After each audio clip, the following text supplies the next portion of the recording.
Patika to.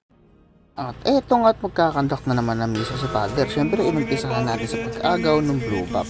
Yun yung lagi nating unang gagawin para mag-aplagi yung kalaban. Tapos dinalaw natin dito yung gold lane para pitasin si Kevin. Titipi-tipi tayo dito kahit na makati okay lang matalo basta makatipi ng matindi. Abay, kinantihan tayo ni Nolan, tumitipipi na ng matindi. Eto nga't babawian natin siya. O eto pang all one natin. Siyempre kailangan may tipi-tipi. Kaya lang medyo nabiti si Father, kaya pati si Benedetta idadamay natin. Siyempre meron din nakasamang tipi-tipi. May bonus damage kaya yung tipi. O eto, lamang na tayo. 2-1 na tayo kay Nolan. Titipi-tipiyan mo pa si Father. O eto, pangatlo. O 3-1 Nolan. Tumira ng 3. God bless. Tignan na natin si Nolan. Dito naman tayo kay Kimi. Ay, sumabla yung flame shot. Pero okay na kasi meron pa naman tayo second skill.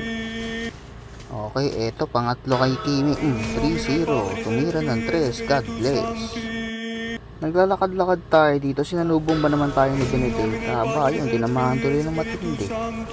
Di ka nag-bless eh. Dapat pagka sumalubong ka kay Father, nagbe-bless ka para di ka nabibigyan ng isa. Pagka yung basic attack nyo hindi aabot sa kalaban, okay lang kasi meron naman tayong flame shot. 2,000 yung damage niya. Gigil-gigil si Kimi. Na 4-0 na kasi siya dito eh. Tapos dito balikan natin si Nolan. 4-1. Ano Nolan? Tipi ka pa Nolan. Tipi pa Nolan. Tipi pa. Ako lang dapat tumitipi kasi dito, idol. Yun lang. Gago!